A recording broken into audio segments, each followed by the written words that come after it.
All right, Oregon State and Colorado.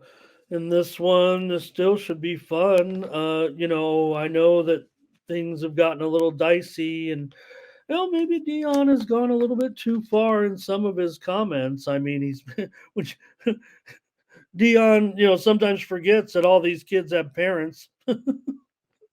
Is what it felt like as he openly criticized the his offensive, basically saying that we don't have enough good recruits on our offensive line, and my son's getting sacked way too many times. Maybe he shouldn't hold the ball. Maybe he shouldn't go scrambling around when he's getting tackled by one ankle and all that.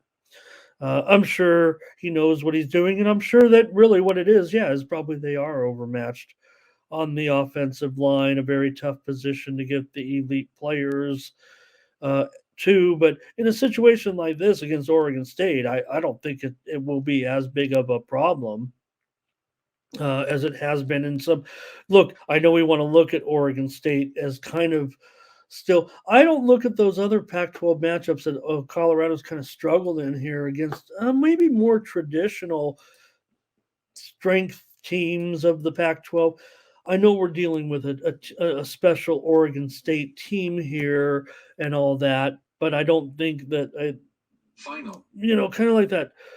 The tradition's not there. That doesn't carry on the field necessarily in this one, but I just take the points. I want the points at home with Colorado. It feels to me like more of a shootout game. This total already ridiculously high here, probably too high at this point. It opened as low as 60.5 when we were on that circa preview or the opening lines show here on the Tony's Picks channel. It immediately went up to 63.5, and now we're looking at 68. Is that, do I have it right, or is it, am I misreading it here? Okay, thank you. Gosh, you guys got to check my math. Okay, I just couldn't read it. It's 60.5. All right, well that changes things for me for sure. I'm sorry about that, you guys. That was just a misread.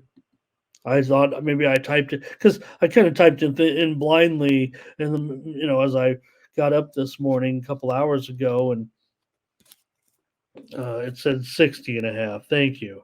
Well then, I'd probably prefer the over here in this one, but I'm already stuck with it. I'm stuck with Colorado here in this one, and I don't think 68 is necessarily wrong, but I certainly think that this one probably gets into the mid 60s here when Oregon State's going to be able to put up some pretty big numbers I would imagine here. But I think Colorado, this is more of the style of game that you'll see where they keep coming back a little bit. It'll probably be more wild and fun than some of the stuff we've seen sometimes when let's see, good fade spot for Colorado. Yeah, but I'm kind of wheeling it back the other way now, Brent. If anything, I'm kind of saying like um, because again, I don't want to lay two touchdowns necessarily here with Oklahoma State.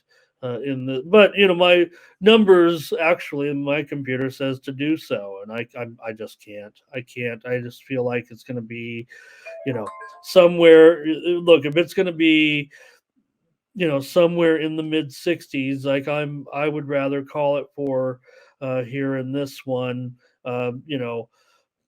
38 to 31 doesn't seem out of the question here, I would think, in this game. I don't know about Oregon State really putting the hammer down to get double digits on the road here at this point against this Colorado team that certainly has some ability. I put them in there in the middle. And Oregon State, I mean, this has been incredible. Remember, they haven't had it. I mean, this is like, when was that great Oregon State team that the Giant Killers of Oregon State? That was before I was born. I think, and I'm old.